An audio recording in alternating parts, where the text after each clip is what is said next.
over here. Good, very nice. Going to be easier the Gemara today, but just going to wrap a few things up from yesterday. We are dealing here. First of all, this is where we're up to. We're up to Pei Aleph Amud Sheni, about 18 lines from the top. There's a Tosfos Hamoitzi on the middle of the page, so it's about like 6 lines above that. Almost more Baravashi. Basically, what we're discussing over here is something, a magical thing, a magical halacha l'Moshe Messinai. Hard to understand it, but what it concerns is something called Tumas HaTahoim, which means that suppose a person is walking to bring a carbon Pesach and steps over, let's say, a mound of a fallen wall, a mound of stones. There was a wall that fell down, and he brings his carbon Pesach. He stepped over it and went to the base of Mikdash. He brought his carbon Pesach, and they told him, Rabbi, we started removing the stones, and we found a dead body underneath it. Therefore, you must have been tamei when you brought the carbon Pesach. So there's a halacha l'Moshe Messinai specifically said by Pesach and Nazir. And this halacha l'Moshe Messinai is called the Tumas HaTahoim halacha l'Moshe Messinai, the Tumah that nobody knew about.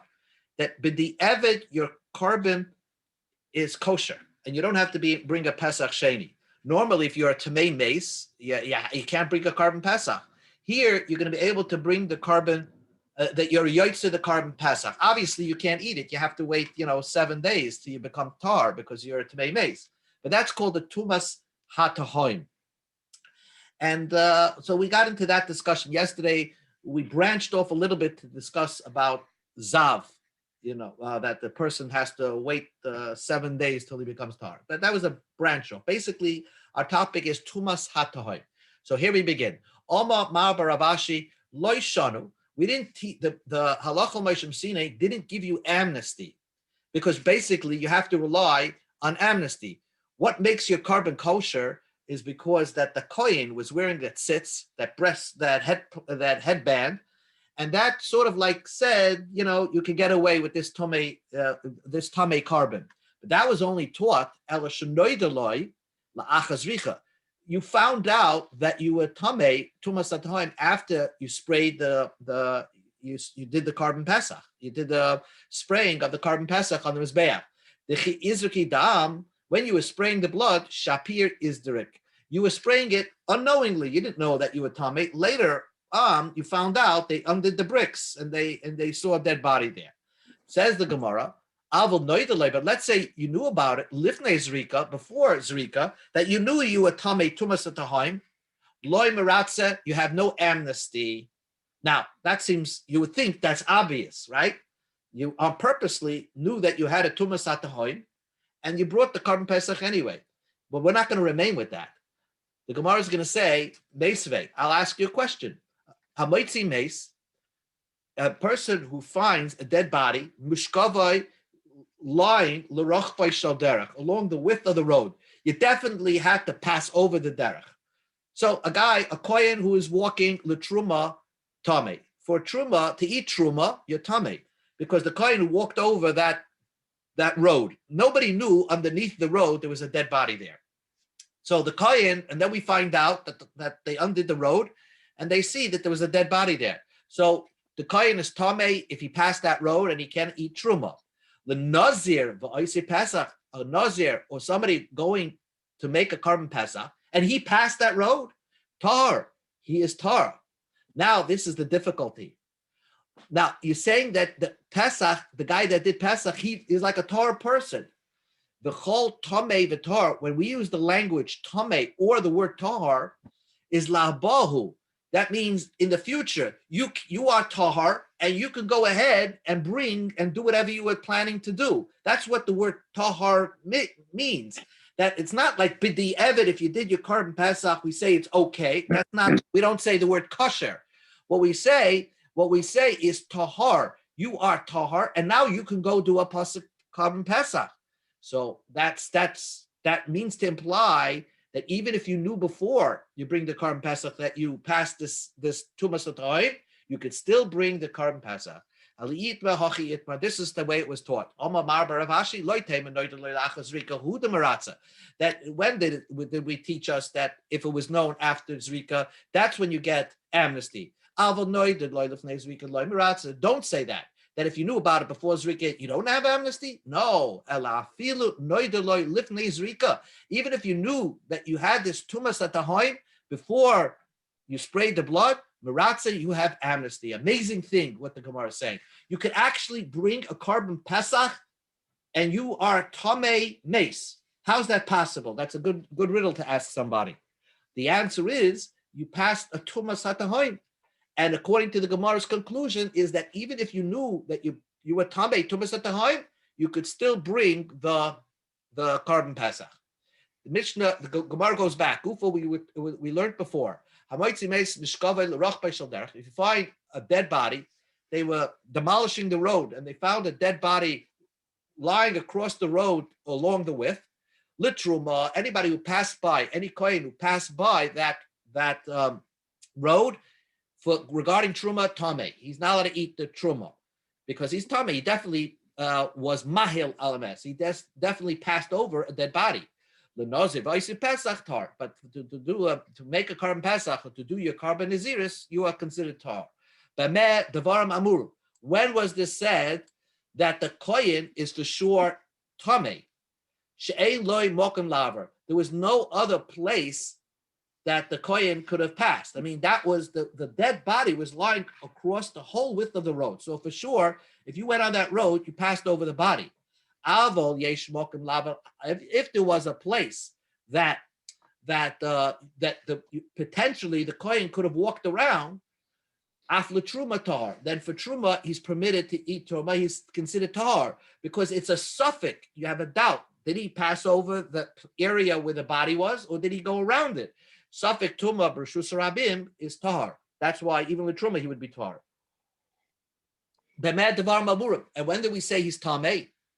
Even if it's lying across the whole width of the road, shematzoi, when they uncovered the body, shalim, it was a complete body. Aval meshubar umafarik, if it's broken and smashed to different small pieces, then we can say that the kohen is tar. Why? Shema bein aparakim ava. Maybe the kohen walked in between the space that there was no mace in there. But if the dead person was put into like a coffin, or like a kever is like a designated place of burial, afila mishubar even if it's broken or cut to pieces, and tameh, then you're tameh, because the kever puts it all together. The coffin mitzarfai puts the whole body together, even though it's small pieces. The fact is that the whole kever has a din like the mace itself. And the kever itself took the width of the road, so the kohen, it remains tameh. When did we say the kohen is tameh?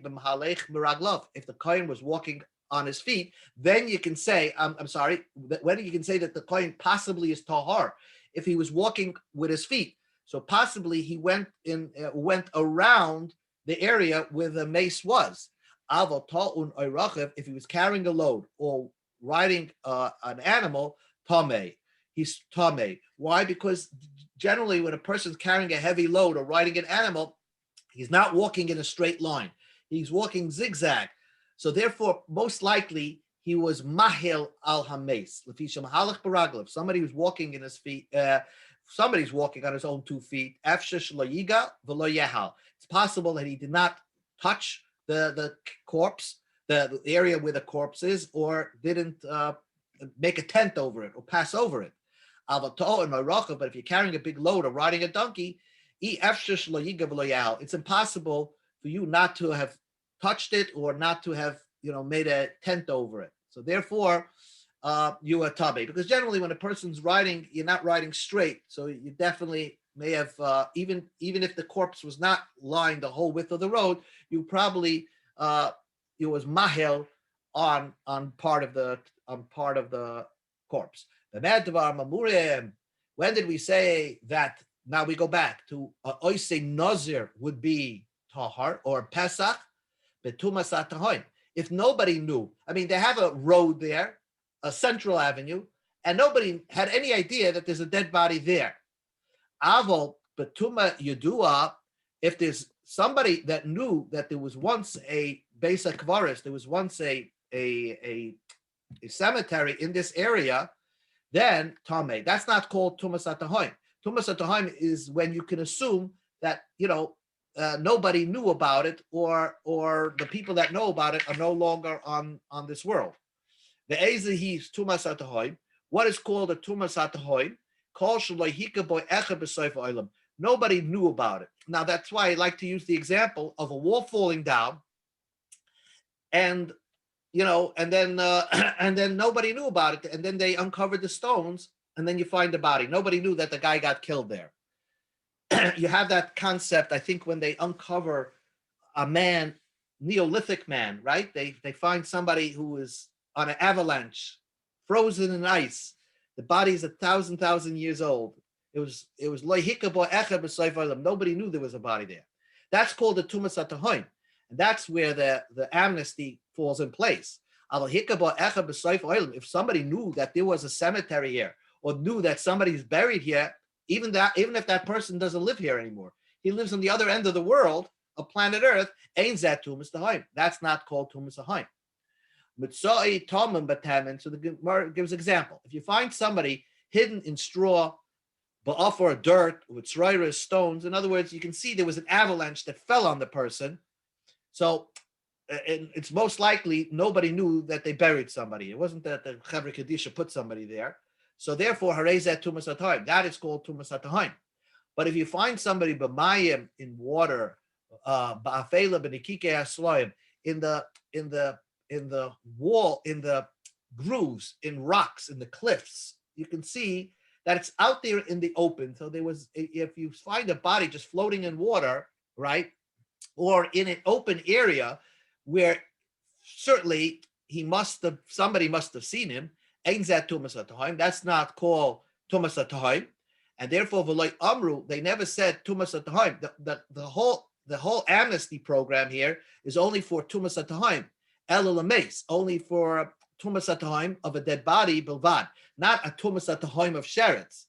It's interesting. If you have a dead sheretz that nobody knew about, right? You stick your hand into the ground and you touch a dead sheretz, you don't have amnesty to do the Karban Pesach, because the halach, even though Tumas HaSheretz is a weaker form of Tumah than Tumas HaMeis, the Tumas HaTahoim amnesty was only said for Tumas HaMeis. That's it. And what is called Tumas HaTahoim? It's a Tumah that nobody knew there was a dead body here. It has to be placed in such a way that it's most likely, you don't have to know for sure, but most likely the body wasn't put there on purpose, but an accident happened and the body got buried there. Now we learn new fascinating Mishnah, and it's amazing, this Mishnah. The Mishnah says, Nitma Shalem. Now we talk about what happens if your Karban Pesach became Tameh. And the Karban Pesach, the whole thing became Tameh. You just left the Beis HaMikdash, and your whole Karban Pesach is Tameh, or most of it became Tameh. Then what do you do with it? You're right outside the Beis HaMikdash. Sorifin oise lifnei habira. You should burn it right in front of the Beis HaMikdash. Me'atzei hamaracha. You walk into the Beis HaMikdash, you take some wood in the storage house of the Beis HaMikdash, and you use that wood. That wood would normally would have been put on the mizbeach. You're permitted to use it to burn your own personal Karban Pesach. Now, here, why didn't they? Here is an amazing thing, which you're going to see in the Gemara, but we're going to speak it out. Why did they require you that if your Karban Pesach became Tameh, they want you to burn it in the Beis HaMikdash in front of everybody? The answer is, we want to be strict on the guy. We want to embarrass him. And everybody who's walking into the Beis HaMikdash sees this guy burning meat on the side of the road to show that we embarrass him, that he wasn't careful, that his whole Karban Pesach became Tameh. It's possible that a little piece of the Karban Pesach become Tameh, but most of your Karban Pesach became Tameh. You weren't careful. You didn't show respect. So we make you, Chazal made that person that was strict to that person, that he should burn his Karban Pesach right by the entrance of the Beis HaMikdash. Amazing thing. Now, let's say you go home, nitma bi'utai, but what happens? Only a little piece of your carbon Pesach became tamei. Or another thing, bahanoisar. Now this is interesting. A noisar means that, let's say you finish your seder and you have leftovers, and the next morning you don't burn it the next day. You burn it on the first day of Chalamoid, right? Because you don't burn kachim on Yontiv. So then, sarfin oisroi bechatzroi seyem, you're allowed to burn it in your own courtyard, wherever you're staying in Yerushalayim, oy al gagasein, on top of your roof, and mi'atzei atzman, you use your own wood. Okay. Now, says the Mishnah, hatzaikonin. Look, amazing thing. There were people who were so parsimonious, cheap people. And Chazal were concerned that they're not going to want to waste wood to burn a little piece of meat. And the Torah says you got to burn kachim that became puzzle. So these cheap people, they gave them a permission that sarfin oisel lifnei abira, they could burn even with a little bit. They can go back to the base of Mikdash and burn it in front of the base of Mikdash, b'shvil lehanas bi'atzei hamaracha, so that they can benefit using the wood from the base of Mikdash to make the fire. If they didn't want to use their own wood, we allowed them, even with a miut, even with a little bit that became tamei, to go back to the base of Mikdash and sort of mooch off the base of Mikdash using their own wood. These tzaykonim are people who are very concerned about money, and so money means more important than being embarrassed. So the halacha was that we allowed them to go back to the base of Mikdash and use from the atzei hamaracha. This is the special permission that we gave from the atzei hamaracha, even though using something from the base of Mikdash is me'ila, but leiv bezdin masnalem. There's a bezdin that gave special permission for these situations. Now says the Gemara, 3 lines from the bottom, my timer. What's the reason why we want you to burn the kachim, the Pesach that became tamei? Why do we want you to burn it in front of the base of Mikdash? We want you to be embarrassed. In other words, we want you to be embarrassed, and that's an amazing thing. We want everybody to know that he wasn't careful, and his carbon Pesach became tamei. Nitma mi'ute, but let's say a little bit. So if a little bit became tamei, then you don't have to be embarrassed. You can burn it in your home on top of your roof. So the Gemara asks a question, Uraminhu, I'll ask you a stira. We learned in a Mishnah, another Mishnah. Somebody left Jerusalem, Viniskar, and he remembered he has a little piece of shlomim in his pocket. Okay? And once it leaves the confines of Jerusalem, that kachim becomes puzzle. You have to burn it, because it has to remain in Jerusalem. If you bring it outside Jerusalem, it's possible. So now the Mishnah says, Im alvat soifim, if you pass an area called soifim, maybe it's Scopus or whatever, a place very close to Jerusalem, but you could then sarfa been coming. You went so far away. If you pass that area, then you can burn it wherever you are. You do not have to go back to Jerusalem to burn it. Be'im lav. But if you if you did not pass this place called Soifim, that means you just right outside Jerusalem. Choizer, you have to go back. V'sarfoi lifnei habira be'atzei hamaracha. So here we're on Pei Beis Amud Aleph. You go back and burn it in front of the base of Mikdash from the wood of the maracha. So we see from this Mishnah that even if you have a little bit of kachim, you have to go back to the base of Mikdash and use the wood from the base of Mikdash to burn the kachim that became puzzle. And you don't, so it's a stira. Our Mishnah says that only if it's a roiv, you burn it in front of the base of Mikdash. And here it says, even if it's a little bit, you burn it in front of the base of Mikdash. Amar Rav Chama bar Ukva. So Rav Chama bar Ukva gave an answer. Like Kash, it's not difficult.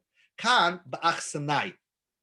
That Mishnah over there is talking about a guest. So a guest, he doesn't have wood around. Anyway, he stayed in a hotel. So if you make him go back and now force him to bring his own wood, that's too much of a stringency on him. So we allow this guest who left Jerusalem with a little b'sar kochim to go back to the Beis HaMikdash and just benefit from the wood that the Beis HaMikdash had. You don't have to seek your own wood. Khan, our Mishnah, is Babalabayis, a real owner. He has a home in Jerusalem. If you have your own home in Jerusalem, you can't just mooch off the Beis Hamikdash to take their wood. You would have to burn it. You would have to burn it with using your own wood, not Beis Hamikdash wood. Rapapa says, I can give you another teretz. Our Mishnah and that Mishnah is talking about a guest. Khan, when do you say over there that you can use the wood of the Beis Hamikdash? Shehechzik baderech. You actually were on your way home. So if you're on your way home already, you're already on the road. We don't make you go back and now start looking for wood because you started going home. So therefore, you could go back to the Beis Hamikdash and use the wood of the Beis Hamikdash. Khan, but our Mishnah is talking about, our Mishnah does not allow you to use the wood of the Beis Hamikdash if it's just the minimal. Shaloi hechzik baderech. You didn't start your journey home. You just maybe took a little outside tour, outside Jerusalem, but you weren't on your way back home. Therefore, when you come back into Jerusalem, you have to find your own wood to burn the kachim. But Rav Zid is just going back to Rabbi Bar Choma. He just explains. He likes the teretz of Rav Chomi Bar Ukva, which our Mishnah is talking about a balabayas. The previous Mishnah, that Mishnah over there, is talking about a guest. And he explains. La'olam kida'ama mikara. I like the first teretz that we said before. Kan ba'achsanai. That Mishnah over there is talking about a guest. Kan b'balabayas. Our Mishnah is talking about a true owner. But avagav d'lehechzik baderech. Even a guest that he's just a guest. He's staying in a hotel. Even if he did not start his journey home, he could still go use the wood from the Beis Hamikdash because he's, at the end of the day, he doesn't have a home in Jerusalem. He's just a hotel person. And therefore, he doesn't have achsanai. Even the lesle, since he doesn't own any wood, asu'uhu k'tzaykoren. Chachamim made him like the cheap people. And there's a special dispensation for these type of people that have no other choice. We want them to, just go back to the Beis Hamikdash and burn it. Because now we're concerned, I want to tell you, bring this point out, that if we don't give them these dispensations, just going to throw it in the garbage. And there's a mitzvah to burn kachim. Therefore, we let these people to benefit from the Atzei HaMaracha. Now we learned to the Mishnah, Atzei Konim, Sofer Ois Lefnei Abira, B'Shvil Lehones Atzei HaRacha. Cheap people, we let the people who are not going to burn it, we allow them to go back to the Beis Hamikdash and benefit from the wood of the Beis Hamikdash, but at least they'll burn it. And that's the main thing. We need to burn the kachim that became possible. Tanur Rabbanan, rabbis taught, Bolus Sofer B'Chatzor Seim Atzei HaRacha.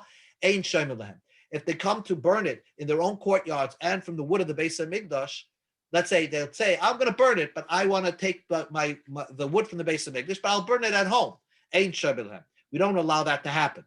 But lifnei habiram atzvi atzvam, you're going to burn it in front of the Beis Hamikdash, but you don't want to use the kachim wood. You want to bring your own wood. We don't listen to you. You have to use Beis Hamikdash wood.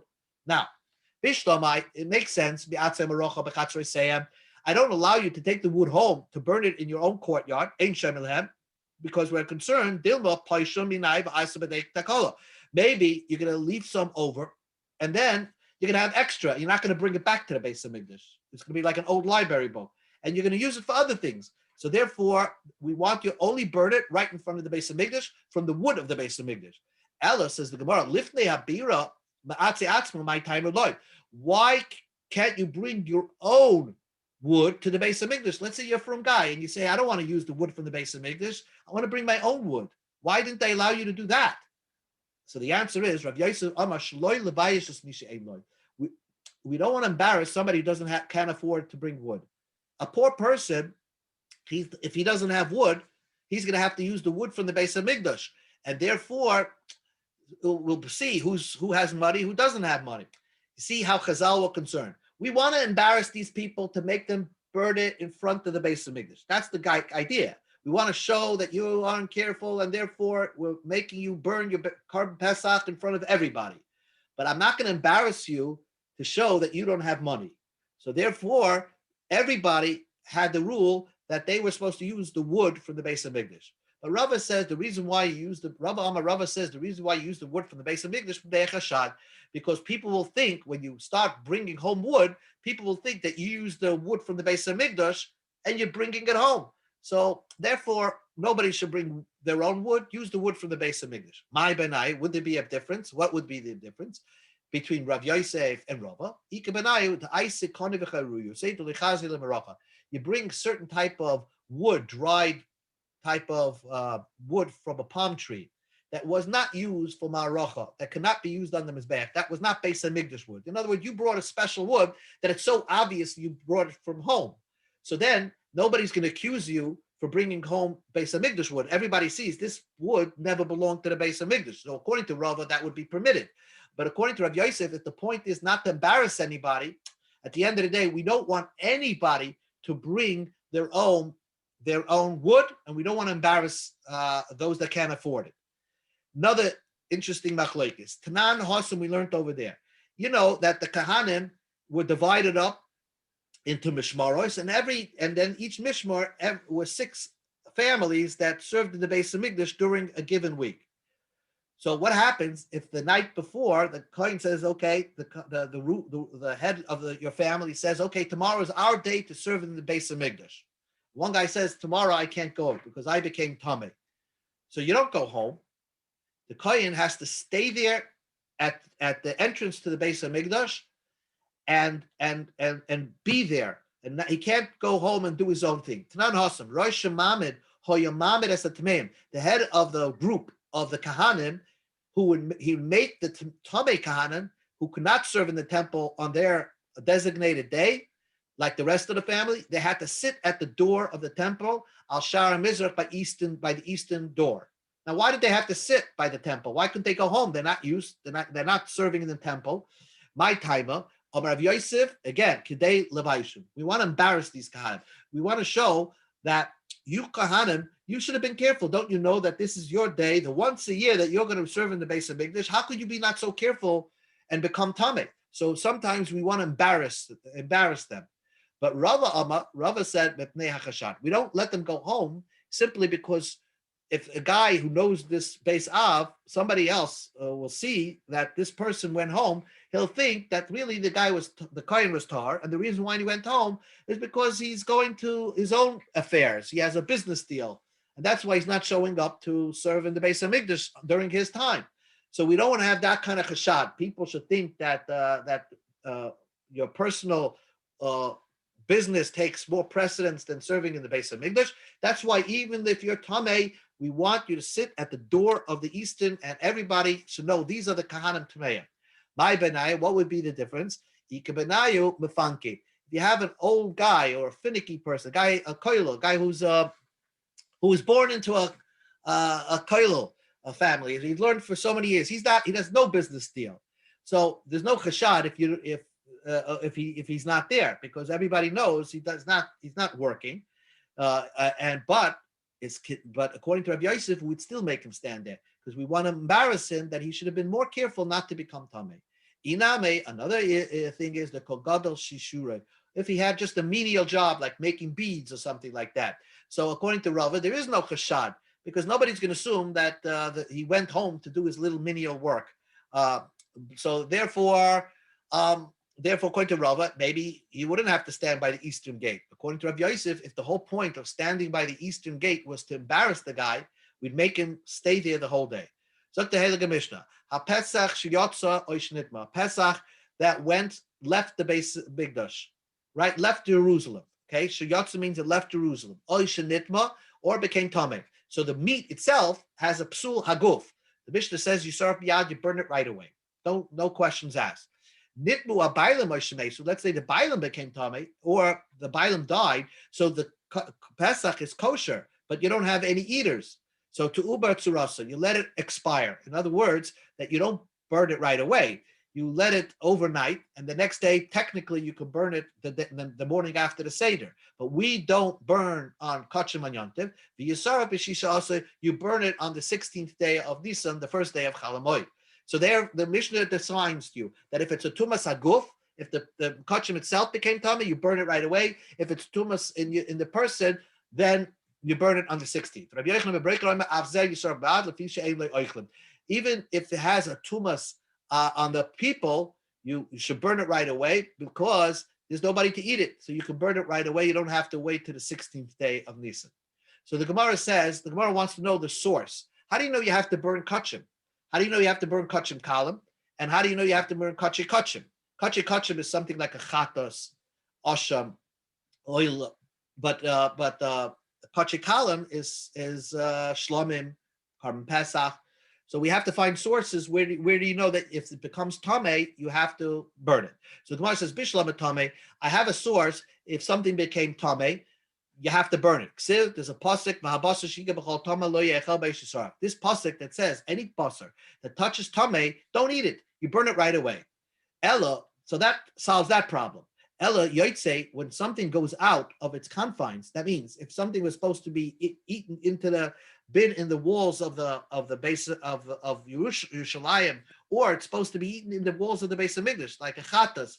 If it leaves the wall, now the carbon becomes puzzle. How do you know there's a mitzvah to burn it?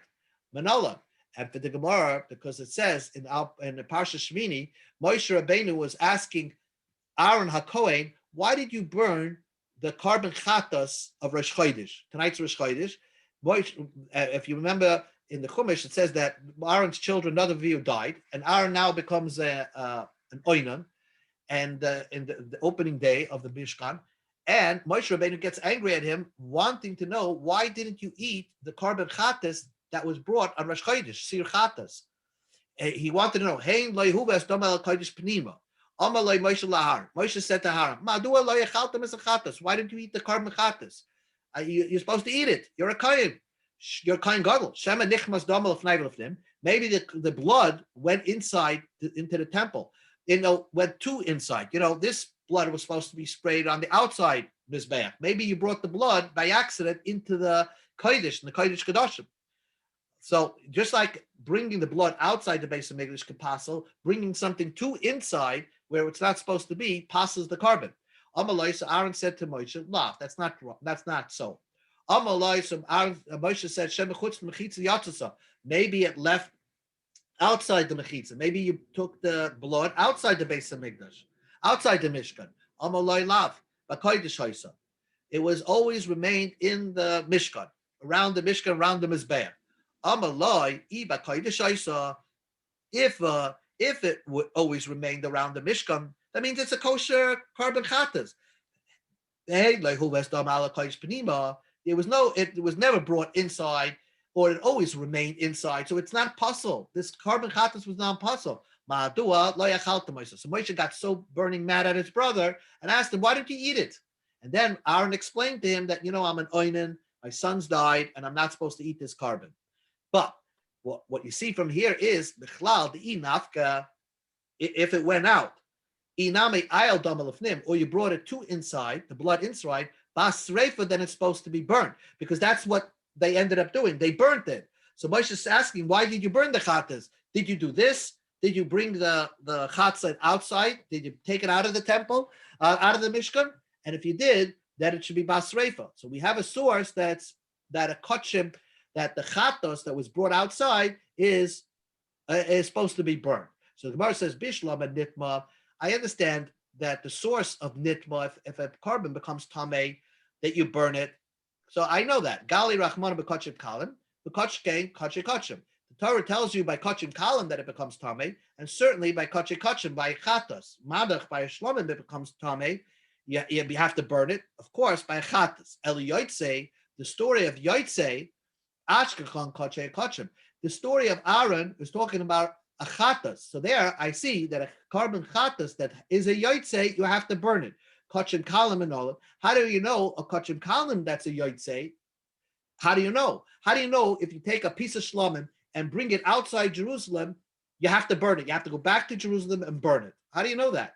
Vesu, or the Tanya, we learned in the Braisa, Lan dama, nishbach dama, Yatsa, we have pay base and base. Nashbach dama, Yatsa dama, l'kloyim. All these things, the kaim l'mbesreifa, if it got spilled or the blood went outside the Mishkan, how do you know you have to burn the carbon? And for the Gemara, Naftala, we learned that Midrash Shimon. Tan, we learned in Reb Shimon Oimer, Kodesh Beis Tisorev. Lime teaches you al chatasois streifosai by Kodesh. At a chatas that's supposed to be burned in the base. If a chatas became puzzle, you burn it. Eili elazubavad. I only know a carbon chatas. Shab sule akache kachem. Anything that's kache kachem, the emure kache kalam, and the fats of the kache kalam that belong on the mizbeach. How do I know if they became tamei? Do you have to burn it? Talmud loyma v'chol b'kodesh beis yisarev. Anything that has to do with kedusha that became tamei, you burn it. So that is the source. So the Gemara says ashkechon kache kachem, but that pasuk is talking about a chatas and things that are supposed to stay in the mishkan.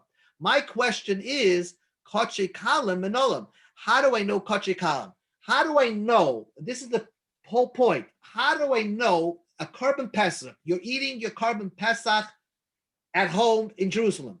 If it becomes tamei, how do I know? I can't just bury it like Seamus. I have to burn it. Where's the source? All the sources that you're bringing from kache kachem. So the Gemara says, Ella kol psule bekodesh and besreifa loishna kachem kalim loishna kache kachem. Any type of sul on kodesh has to be burnt. How do I know that? Gemara Gemira law. This was a halacha l'Moshe Sinai. There is no source. There is no source for it. Doesn't matter kache kalim kache kachem. Anytime it becomes puzzle, if the meat, something happens to the meat, for example, it becomes tamei, or you take it out of its confines where it's supposed to be eaten. If, for example, if it's supposed to be eaten in the mishkan, like a chatas, you took it out of the mishkan, or a kache, like a shlamim or a pesach, you took it out of Yerushalayim. It's a halacha l'Moshe Sinai. You have to burn it. You can't bury it. You must burn it. Now, if that's a halacha l'Moshe Sinai, so why do I have all these little psukim in the Torah? That's how the Gemara is going to end off. The chatas, the Aaron. What's the story of chatas? Why is that? Why did the Torah have to tell us the whole story there? Because the Torah is just relating a story of what happened to Aaron, losing his children, and he burning the carbon chatas. At that time, the Torah is just relating a story, but it's not a teaching. So the Gemara just asks a side question. There is a Tana de Bei Rababu who holds that pigul, even pigul, like say it's not that it became tummy, but you had the wrong intention in mind. You have to let the carbon expire. You don't have to burn it right away. You have to let a day or two pass. He holds it doesn't get burned. Now, obviously, he had a different interpretation of this halacha l'Moshe Sinai. Where did he learn that it's a different din regarding pigul, minolam? So the Gemara says Yalav oven min noiser. He had a gzeira shava that said from oven from noiser. Noisar, there's a pasuk that says oichlav avoyna gisai, and by pigul it says v'nefesh achelas avoyna yisa. And noiser, obviously, you know, is an expired carbon. So just like by noiser's expired carbon, you don't burn it right away. Obviously, it's leftovers. So also pigul, you burn it, you let it expire. You don't burn it right away. So the Gemara says, why didn't you learn pigul from, because it says the word ovain, and it says the word ovain from chatas of Aharon, where it also says the word ovain over there, and by the chatas of Aharon, they actually burned it right away. Aaron burned it right away. The reason why you don't learn the gzeira shava there is chatas the Aaron ki hagav nama ibitsur l'doris boya. In normal chatas of Aharon, you would have had to burn it. You would have to let it expire. It was just a one-time thing that they burned it right away, but it's not something that you can learn from. That's the bottom line. So now, just the Gemara is going to end off over here and says, "Hasha da amrina." Now that you said that this is all a halacha l'Moshe Sinai, kol psul l'kodesh b'streif, loishna kachem kachem, loishna kachem kalim, Gemara Gemira law. That's a halacha l'Moshe Sinai. You're supposed to burn kachem. What do we do with another pasuk that you think is extra? It says b'kodesh b'eis tisaref. Anything that's holy that becomes possible, you have to burn it. If it's halacha l'Moshe Sinai, why does the Torah write it? After the Gemara, that you have to burn it in the holy place. In other words, this is another din. Not only do you have to burn it but you have to burn it in the place that you eat it. So therefore, let's say Karban Pesach or Shlomim that you brought out of Jerusalem, I keep saying you can't just burn it outside Jerusalem, wherever you are. You have to bring it back into Yerushalayim in the place, in the holy place that you're eating the carbon, that's where you burn it. And also, if something was supposed to be eaten in the Beis Hamikdash, like the carbon katas by the Kahanim, if that became possible, they can't burn it in Jerusalem. They had to burn it in the Beis Hamikdash. That's that pasuk. But Kodesh, if it comes possible, Beish Yisarev in the Kodesh. Then the pasuk about Basar Sheyiga B'chol Tameh Lo Yachel Beish Yisarev. It says that the meat that became tamei, burn it. It's a halacha l'meishim Sinai. Why do we need that pasuk? Oh, says the Gemara, I need it because ahu legufa yitzrich. I needed to tell you that if basar becomes tamei, you burn it. Why? Sal kedai tekal b'ite kol psuli de kodesh. When do you burn kachim? Is only kegoin lom dama, the nishbach dama, the yotza dama, like things to do with the blood. A carbon could become puzzle if something happened to the blood. Let's say the blood never went on the mizbeah, got spilled out, or it went out, or nishchat balayla. All these things, I agree with you. Grant you that the besreifa, that you burn it. The lisnayu bechulin, that cannot happen by a plain, an unkachim, a regular chulin digger animal. That's a unique thing by kachim. That type of a psul that's unique by kachim, only that you're supposed to burn. Aval nippa, but an animal becoming tamei, the bechulin name nifsal, there's a possibility of an animal to become tamei. The meat could become tamei, even if it's not kachim. Nitba is more universal type of psul.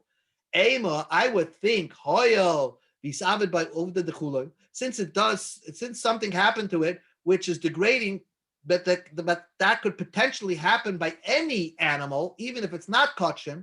Ema, in that case, I would think loy tiboyes reifa. It wouldn't require to burn it. It would be enough if you just bury it like shemus. That's why that pasuk teaches you. That's the pasuk. The pasuk that touches any tamei, don't eat it, burn it in fire. So what we learned, and this is where we'll stop. What we learned today is that burning kachim that became pasul, no matter how it became pasul, by tumah or by yitzia, if it went out of its confines where it's supposed to stay, is a halacha l'meishim Sinai. That's generally a halacha l'meishim Sinai. But by tumah, we just needed an extra pasuk to teach you that even a basa that became tamei, you burn it as well. But one thing you learned today, a very important thing, is that they used to embarrass people who brought a carbon pesach, and then as they're leaving the Beis Hamikdash, they weren't careful, and the carbon pesach became tamei. They embarrassed you, and they made you sit there in front of the Beis Hamikdash and burn your carbon pesach in front of everybody, so everybody should look at you, and they make a showcase out of you, so that you'll learn not to do that again, to be more careful and more serious about bringing kachim to the Beis Hamikdash. I find that quite fascinating, Considering how we're always so careful, never, ever, no matter what, to embarrass somebody, it seems almost amazing that they would go out of their way to embarrass somebody. Right. This is so not 21st century. It's more like the 1960s and the 70s. You embarrass them, But you know what? They didn't want to embarrass you is that they don't want you, if you're going to burn the carbon pesach, we'll supply the wood. We don't want to embarrass you that if you're poor and you can't afford the wood, we're not going to embarrass you that much. So they made a cheshbon how much a person can take. They'll embarrass you for making the carbon tamei, not being careful, but they will not embarrass you to show that you can't afford to bring your own wood. So you can use the wood from the Beis Hamikdash to burn. I find that fascinating. That's a wonderful. It is. Right. Okay. Shkoyach. Shabbos, everybody. Okay. Good Chodesh, a mazel de Chodesh.